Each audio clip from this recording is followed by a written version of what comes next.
छत्तीसगढ़ में जीएसटी पर एक बार फिर सियासत गरमाती जा रही है। दरअसल हुआ यूं कि देश में जीएसटी लागू होने के 5 साल पूरे होने पर मुख्यमंत्री भूपेश बघेल ने शायराना अंदाज में ट्वीट करते हुए केंद्र सरकार पर तंज कसा है। उन्होंने जीएसटी को गब्बर सिंह टैक्स बताया है। जैसे ही सीएम का ट्वीट आया तो कांग्रेस की तरफ से भी हमले तेज हो गए। कांग्रेस संचार प्रमुख सुशील आनंद शुक्ला ने कहा है कि केंद्र की गलत नीति के कारण आज देश की जनता परेशान है। 5 साल में भी राज्यों को टैक्स की भरपाई नहीं हो पा रही। ये जीएसटी वास्तव में गब्बर सिंह टैक्स है। देश की जनता को नुकसान हुआ, राज्यों को नुकसान हुआ। राज्यों की भरपाई करने की बात केंद्र ने कहा था जो 5 साल तक करेंगे, और उसके बाद में राज्यों को टैक्स का जो नुकसान हो पूरा हो जाएगा, ये वादा किया था। 5 साल हो गया, राज्यों को अभी भी टैक्स की भरपाई नहीं हो पा रही है। ये जीएसटी का फायदा किसको हुआ? जीएसटी केंद्र की सनक का नतीजा है, जिसका खामियाजा देश की जनता को भुगतना पड़ रहा है। मुख्यमंत्री भूपेश बघेल ने शायराना अंदाज में केंद्र सरकार पर निशाना साधा तो बीजेपी फौरन हरकत में आ गई। पूर्व मंत्री राजेश मूणत ने पलटवार करते हुए कहा कि सीएम तो कविता लिखने में माहिर है, उन्हें छत्तीसगढ़ की चिंता नहीं, उनको देश की चिंता है। कविता लिखने में माहिर है, छत्तीसगढ़ की चिंता नहीं, देश की चिंता।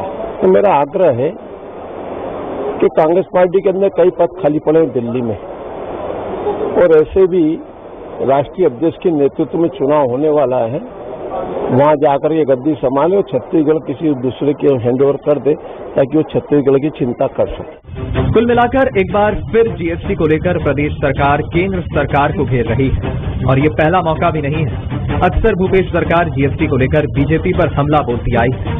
हालांकि बीजेपी प्रदेश की चिंता करने की सलाह दे रही है। अब देखना होगा कि जीएसटी पर शुरू हुई जंग कहां तक जाती है। नमस्कार, आज के मुद्दे में आप सभी का स्वागत है। मैं हूं आदित्य नामदेव। आज हम बात करेंगे वस्तु एवं सेवा कर जीएसटी की। दरअसल 1 जुलाई 2017 को जीएसटी देश में लागू हुआ था। कर सुधार की दृष्टि से जीएसटी के क्रियान्वयन को खासा महत्वपूर्ण माना जाता रहा है। कई महत्वपूर्ण परिवर्तन देखने को भी मिले हैं। जीएसटी के 5 साल की यात्रा पूरी हो चुकी, लिहाजा जीएसटी के लागू होने के बाद बीते 5 साल में कारोबार की दृष्टि से कितना फायदा हुआ, आम जनता को कितना फायदा हुआ, क्या देश की अर्थव्यवस्था मजबूत हुई, क्या टैक्स चोरी पर लगाम लगी, महंगाई का मुद्दा भी अहम है। 5 साल में जीएसटी से क्या कुछ बदला। हालांकि मुख्यमंत्री भूपेश बघेल ने आज जीएसटी को लेकर साफ कहा है कि ये गब्बर सिंह टैक्स है, और यहां तक कह दिया कि इस टैक्स को आज तक कोई समझ नहीं पाया। और आज इन्हीं सब मुद्दों पर हम चर्चा करेंगे कि जीएसटी की सियासी धुन आखिर है क्या। हमारे साथ बातचीत करने के लिए नितिन भंसाली जी मौजूद हैं, कांग्रेस के वरिष्ठ नेता हैं, प्रवक्ता हैं। बहुत स्वागत करता हूं उनका। मेरे साथ केदारनाथ गुप्ता जी जुड़े हुए हैं, भारतीय जनता पार्टी के वरिष्ठ नेता हैं, प्रवक्ता हैं। बहुत स्वागत करता हूं उनका। सबसे पहले तो मैं नितिन जी के पास ही चलता हूं। नितिन जी, किस तरह से देख रहे हैं आप ये जीएसटी की जो सियासी धुन है? आज 5 साल हो गए इस धुन को बनते हुए। कितने बार इसमें संशोधन हुए तो विरोध हुआ, संशोधन नहीं हुए तो विरोध हुआ। क्या है क्या? क्यों कांग्रेस को ये लग रहा है कि ये गब्बर सिंह टैक्स है? क्यों कांग्रेस को आज एक कविता सुनाई जा रही है? मूणत जी का कहना है कि कविता लिखने में माहिर है मुख्यमंत्री, और हालांकि मुख्यमंत्री को खुद जीएसटी आज तक समझ में नहीं आई। ये तमाम भारतीय जनता पार्टी के नेताओं का कहना है। किस तरह से देखते हैं भंसाली जी? देखिए, बिना प्लानिंग के लागू किया, ये तो साफ जाहिर होता है कि इतने सारे चेंजेस उसमें हुए और अभी तक चालू ही है चेंजेस। ये 5 साल व्यापारियों के बड़े कष्ट भरे निकले आदित्य जी, जैसा आपने कहा। मुझे कोई एक व्यापारी ऐसा बता दे, भाजपा का छोड़ के, परेशान तो भाजपा का नेता भी होगा, 100% परेशान होगा जो व्यापारी होगा वो, पर वो बोल नहीं पाएगा क्योंकि वो पार्टी लाइन से अलग जाने वाली बात होगी। पर इसमें मुनाफा किसी का नहीं हुआ। 5 सालों तक व्यापारी लगातार इसमें चिल्लाते रहे। मैं बता दूं, जो छोटे दुकानदार हैं, जो किराने का और पान मसालों का भी जो व्यापार करते हैं, छोटे छोटे दुकानदार जो मसालों का व्यापार करते हैं, ऐसे व्यापारियों को भी सीए और टैक्स कंसल्टेंट के भरोसे रहना पड़ रहा है। ऐसी देश की स्थिति बना दी है। आज 5 साल इसमें जो क्षतिपूर्ति की राशि थी 30 जून से ये भी बंद कर दिया। अब आप ये देखिए कि ये क्षतिपूर्ति की राशि को देने के लिए बीड़ी, सिगरेट, तंबाकू और बहुत मोटर कार आदि गाड़ियों के विक्रय में और इन वस्तुओं के विक्रय में जीएसटी उसके आधार पर सेस लिया जाता था। वो सेस इसलिए लिया जाता था कि उस सेस की राशि को क्षतिपूर्ति जो राज्यों की होती थी उसमें दिया जाता था।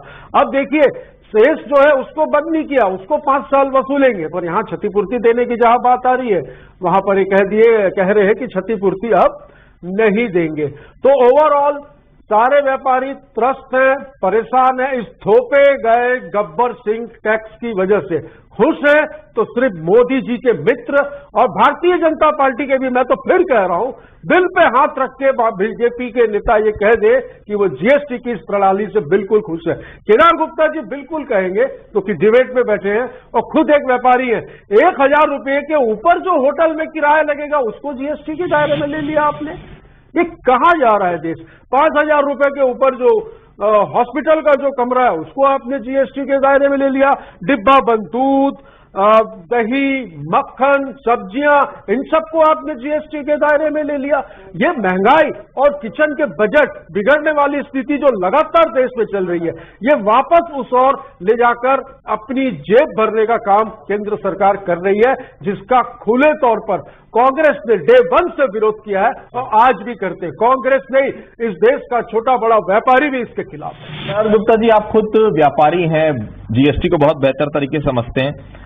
टीएस सिंहदेव जो कि जीएसटी मंत्री हैं, उन्होंने एक पत्र भी लिखा था कि 14% संरक्षित राजस्व के प्रावधान 30 जून तक के आगे जारी रखना चाहिए। 14% संरक्षित राजस्व को कम से कम 5 वर्ष तक जारी रखना चाहिए। राजस्व का नुकसान हो रहा है, खनन और विनिर्माण आदि राज्यों सबसे अधिक नुकसान छत्तीसगढ़ का हुआ है। ये अगर वो कह रहे हैं तो थोड़ा समझाने की कोशिश करेंगे आप नितिन जी को कि आखिर दिक्कत क्यों आ रही? क्या आप ये मानते हैं कोविड में 2 साल निकल गया, 5 साल तक क्षतिपूर्ति, उसके बाद क्षतिपूर्ति नहीं मिलना, क्या छत्तीसगढ़ के हितों के लिए बेहतर है? और जो जीएसटी के लिए गब्बर सिंह टैक्स कहा जा रहा है मुख्यमंत्री के द्वारा, केदारनाथ जी किस तरह से देखते हैं इस जो ट्वीट उनका सामने आया उसको? केदार जी, मेरा मानना है कि जो टैक्स 5 सालों से लगा हुआ है और 3.5 वर्ष तक ये कांग्रेस की सरकार छत्तीसगढ़ में है और ये ट्वीट मुख्यमंत्री कार्यालय से होता है, तो मुझे लगता नहीं कि ये ट्वीट मुख्यमंत्री कार्यालय से हुआ होगा।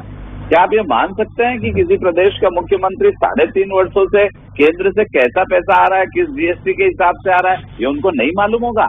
हमारे छत्तीसगढ़ के मुख्यमंत्री इन चीजों का अच्छे से ध्यान रखते हैं कि केंद्र से क्या मिल रहा है, क्या नहीं मिल रहा है। तो मुझे ऐसा लगता है कहीं भूल से किसी ने इसे कर दिया, ये मुख्यमंत्री का ट्वीट नहीं हो सकता। 3.5 वर्षों में अगर प्रदेश में पैसा कैसे आ रहा है और कैसे आना चाहिए यही नहीं मालूम, तो प्रदेश चल कैसे रहा? तो निश्चित रूप से कहीं ना कहीं धोखा हुआ है। और जहां तक छोटे व्यापारियों का सवाल है, तो 40 लाख तक का जो व्यापार करते हैं, मतलब प्रतिदिन 1,10,000 रुपए की जिसकी बिक्री है, उसको तो रजिस्ट्रेशन कराने की भी जरूरत नहीं है, जीएसटी पूरी छूट है। 1 करोड़ रुपए तक का जो व्यापार करता है, मतलब लगभग 2.5 लाख रुपया रोज, उसको जीएसटी में कंपोजिशन पे जा सकता है, सिर्फ 1% पटाया, कोई लिखा पढ़ी की जरूरत नहीं है। इससे बड़ी छूट और क्या होगी? और इसमें लगातार संशोधन हुए हैं, 5 वर्षों में लगातार संशोधन। किसी चीज में संशोधन होना मतलब उसको मॉनिटर करना, मतलब सरकार जागरूक है, केंद्र सरकार कहाँ दिक्कतें आ रही है उसमें संशोधन लगातार हो रहे हैं। और आज एक टैक्स, 1 नेशन 1 टैक्स के आधार पर इंस्पेक्टर राज खत्म हो गया। नहीं तो पहले एक्साइज वाले परेशान करते थे, कहीं वेट वाले परेशान करते थे। ये गब्बर सिंह की इनको याद आना स्वाभाविक है, क्योंकि मैं आपको याद दिलाना चाहता हूँ, पेट्रोल और डीजल में माननीय डॉक्टर रमन सिंह जी जब मुख्यमंत्री थे, 14 अगस्त 2018 को 5% वेट पेट्रोल डीजल पे कम किया था। ये नवंबर 2018, दिसंबर 2018 में ये लोग आ गए भाई लोग, गब्बर सिंह वसूली वाले, और जो 5% वेट में छूट दी गई थी उसे बढ़ा दिया। और 3.5 साल से नहीं, आप ये ध्यान भटकाने का बहुत अच्छा आप लोगों को आइडिया है कि किस तरीके से मुद्दे को ही बदल देना। एक पैसा भी भारतीय जनता पार्टी के शासनकाल में जो वसूला जाता था पेट्रोल और डीजल पे वेट का, 1 पैसे की वृद्धि नहीं हुई है। क्यों आप जनता को बरगलाने का काम कर रहे हैं? थोड़ा बात बोली, समझ में जीएसटी नहीं आया, मैं समझा रहा हूँ, समझ लो, ताकि अगली बार कविता ना लिखो और कोई धोखे से लिखे तो उसको डिलीट करो। समझा पा रहे हैं? समझ लो भाई, अरे मैं कोशिश कर रहा हूँ, थोड़ा समझ लो नितिन। तो जो गब्बर सिंह की आपको याद आई ना, तो पेट्रोल डीजल पे, अरे आप कोशिश ही तो कर रहे हैं 5 साल से, पर देश का व्यापारी कन्विंस नहीं हो रहा है। केदार भैया, ये बात को मानिए, आप खुद कन्विंस नहीं हो रहे हैं। अरे आपको समझ में आता तो पूरे प्रदेश से साफ कहाँ हो जाता है? बच्चे तो 2 ही जगह हो, यहाँ से भी तैयारी है, जनता भी मानती कि आपको समझ में नहीं आता। इसमें आप परेशान, दिल पे हाथ रखिए, आप जीएसटी से खुश हैं, आप रखेंगे, मुझे पता है, पर आप खुश नहीं है। मैं आपको आगे बता रहा हूँ कि निश्चित रूप से गब्बर सिंह टैक्स वसूलना बंद करो। पेट्रोल डीजल पे जो 5% टैक्स 14 अगस्त 2018 से आता है, सरकार चलाना आता है, ये समझ नहीं आता है वाली बात मत करिए केदार भैया। कब समझ में आता है किस तरह देश में लूट खसोट मची हुई है। मोदी जी के राज में सबको समझ में आ रहा है, किसी से नहीं छुपा है। लिखा है आपने, कविता में लिखा, मैं नहीं कह रहा। मैं तो कविता लिखा तो क्या इसमें गलत कर दिया? पूरे प्रदेश को सब आता है। ऐसे लिख सकता हूँ मैं, तो निबंध लिख दूंगा मैं, तो इस विषय में केदार भैया निबंध लिख दूंगा, निबंध जीएसटी के ऊपर। नितिन जी कितनी परेशानियां हैं। केदार जी कंप्लीट करिए जी। और सरलता से समझाने की कोशिश करता हूँ। ये वाणिज्य कर मंत्री का काम है, जो टीएस सिंहदेव बाबा है। अब बाबा को इन लोग तो ये कांग्रेस का मंत्री समझते ही नहीं, ये समझते हैं वो भाजपा के मंत्री। अरे नहीं भैया, उनको समझने दो, वो जो कहते हैं वो समझो, तो जीएसटी समझ में आएगा। जीएसटी के बारे में बात करते हैं जी। अच्छा, ये जीएसटी वाणिज्य कर मंत्री की बात कर रहा हूँ। आता हूँ ना आप लोगों की लीडरशिप पे। आदित्य जी, चेहरे पर हो भैया, कौन कह रहा है आपका मंत्री की बात कर रहा हूँ। तो जीएसटी उनको समझ में आता होगा, उन्होंने कभी नहीं कहा कि जीएसटी समझ में नहीं आता। उनको कितना पैसा चाहिए वो हिसाब है। आदित्य जी, मैं आपको बताता हूँ, 2 महीने में 1100 करोड़ व्यापारी चीजों को मैं भी समझता हूँ। जीएसटी समझ नहीं आता तो पैसा किस हिसाब से ले रहे हो, अकाउंट किस हिसाब से बना रहे हो? तो निश्चित रूप से कांग्रेस की सरकार जो छत्तीसगढ़ में है, मिला दिया जो कर रहे हैं। अरे तो आपने कौन सा एहसान कर दिया भाई? हमारे राज्य से व्यापार का कलेक्शन किया हुआ पैसा आपने दिया है। कोशिश करो पूर्ति नहीं, ये कौन सी बात हुई केदार भैया? ये बार आप क्यों कह रहे? थोड़ी बात लखन जी के पास भी चल रहा है जी। आदित्य जी, लखन जी के पास भी चल रहा है मुझे जी। केदार जी कंप्लीट करिए। एक बात और कहना चाहता हूँ नितिन भाई, एक चीज को और याद कर लो, बाद में परेशान मत होना।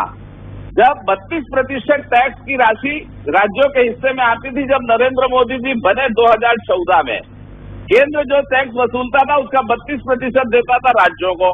मोदी जी बने उसके बाद कहा कि भाई ज्यादा पैसा खर्चा करो राज्य वालों, 32% को 42% कर दिया। अब जो राज्यों को पैसा मिलता है 2014 से, वो 42% मिलता है, 10% ज्यादा मिलता है। तो थोड़ा सी समझो चीजों को, बीच में मत बोलो। वैसा एहसान नहीं है भाई। लखन जी मेरे साथ जुड़े हुए। लखन जी, ये माना जाता था जब जीएसटी शुरू हुआ 1 जुलाई 2017 से, तो क्रांतिकारी परिवर्तन आए, ये बात की जाती थी। क्या वाकई में क्रांतिकारी परिवर्तन आए? सबसे बड़ी बात है वन नेशन वन टैक्स की बात की गई, राजस्व बढ़ा, पारदर्शिता आई, लेकिन सवाल अभी भी बहुत सारे शेष हैं। क्या ये अभी भी माना जाए कि जिस योजना के तहत ये जीएसटी की शुरुआत की गई थी, जो सोच थी, अभी भी व्यापारियों को पूरी तरह से समझा नहीं पाए जीएसटी? क्या लगता है आपको लखन जी? बिल्कुल, देखिए आदित्य जी, जीएसटी एक अच्छी कर प्रणाली है, लेकिन उसको लागू करने के जो तरीके हैं उसमें बहुत सारी खामियां हैं, और 5 साल हो जाने के बावजूद भी बहुत सारी जो खामियां हैं उसकी दूर नहीं हुई है।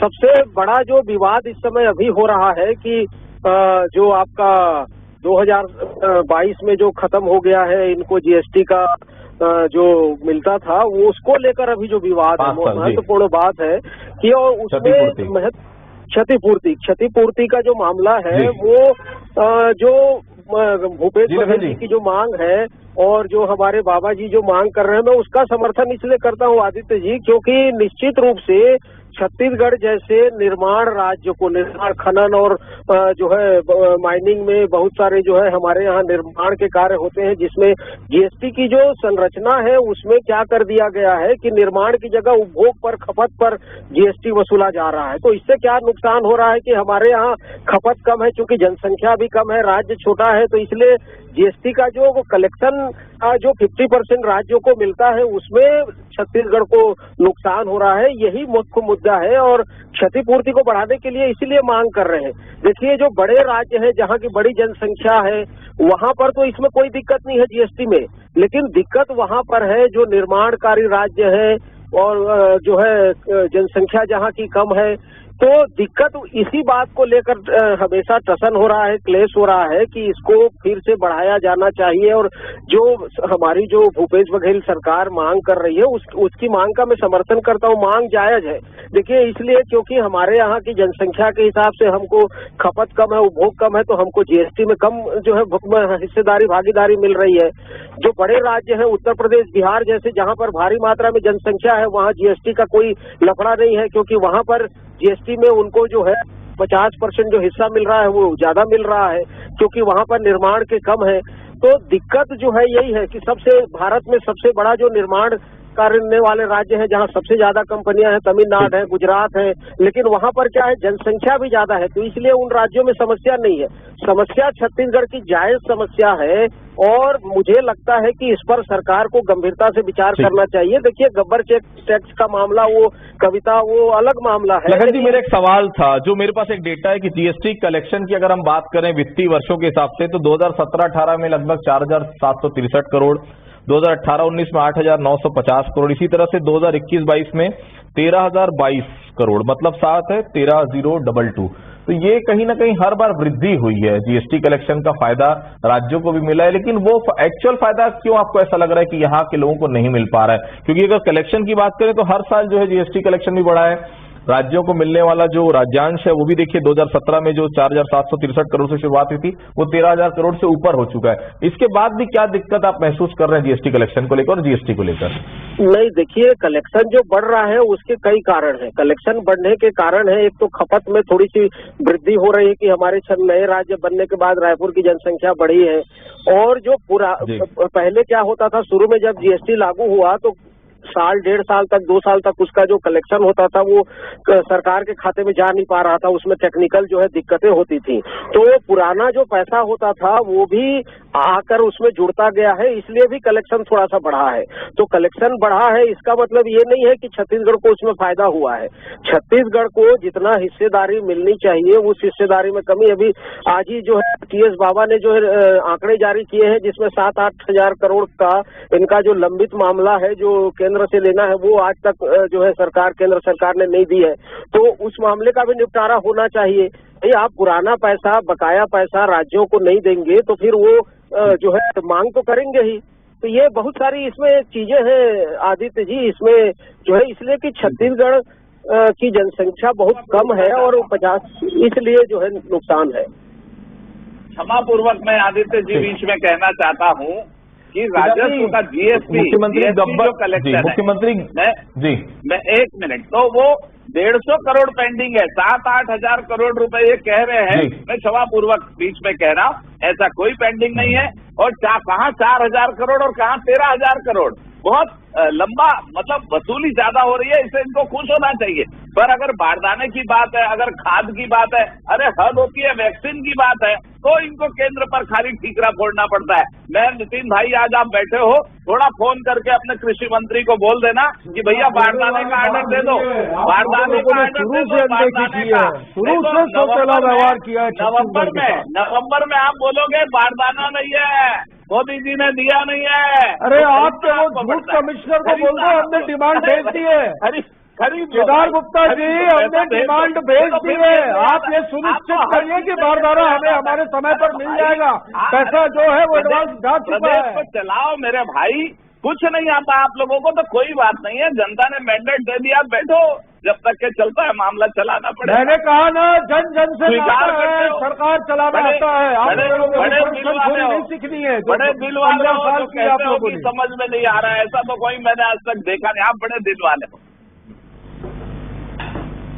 पूरा समझ में आ रहा है जी, क्या पूरी दुनिया को समझ में आ रहा है। कंप्लीट करिए, फिर मैं नितिन जी की बात करता हूँ। जी केदार जी, कंप्लीट करिए। पूरी दुनिया को समझ में आ रहा है। आप जीएसटी को कन्विंस करिए, व्यापारियों को कन्विंस करिए। अरे आज 5 साल से यही तो नहीं कर पाए आप लोग। जब मन में आया चेंजेस, ये चेंजेस क्यों करने पड़ रहे हैं? इसका मतलब आपने जब उसको बनाया, जब उस कानून को लागू किया जीएसटी को, तभी उसमें कई सारी खामियां थी। लीजिए, आपको जवाब देता हूँ। आपने कहा था कि जब मुख्यमंत्री थे नरेंद्र मोदी जी तो कहते थे ये टैक्स ठीक नहीं है, व्यवस्था ठीक नहीं, तो आप लोगों ने उसको लाने का प्रयास किया था। आपकी इच्छा शक्ति नहीं थी। ये जीएसटी को कांग्रेस ने बनाया है भाई साहब, ये आपके दर्शकों को बता दूं।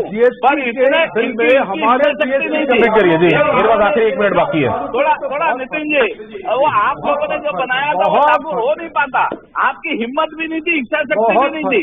आप करप्शन खत्म नहीं करना चाहते थे। अरे क्यों नहीं हो पाता? हमने चर्चा की थी, आप बताइए आपने कौन सा नियम, कौन सा आपने अध्यादेश में किससे चर्चा करके लागू किया आज तक? नोटबंदी किसी से नहीं पूछा, जीएसटी किसी से नहीं पूछा, अभी वो क्या अग्निपथ किससे पूछा? आप तो अपने सिर्फ मन की बात करते हैं, जन की बात सुनने का टाइम थोड़े है आप लोगों के पास। हाथ जोड़कर कहता हूं कि बारदाने का ऑर्डर दे देना भाई, किसानों को तकलीफ ना हो। फिर से कह रहा हूं और बारंबार कहूंगा, जब तक आप बारदाने अरे देख चुके हैं, मैं तो कह रहा हूं ना, डिमांड देख चुके हैं। आप सुनिश्चित करिए, भारतीय जनता पार्टी के जिम्मेदार प्रवक्ता होने की हैसियत से आप ये हमें बताइए, जीएसटी की रार जो है वो खत्म फिलहाल होगी ऐसा तो नजर नहीं आ रहा है। लगातार आरोप प्रत्यारोप जारी है, 5 साल बीत चुके हैं और 5 साल बीत जाने के बाद भी अगर जीएसटी को लेकर अभी विरोधाभास है और जीएसटी को लेकर अभी भी ये बात नजर आ रही कि अभी भी और संशोधन होने चाहिए, अभी भी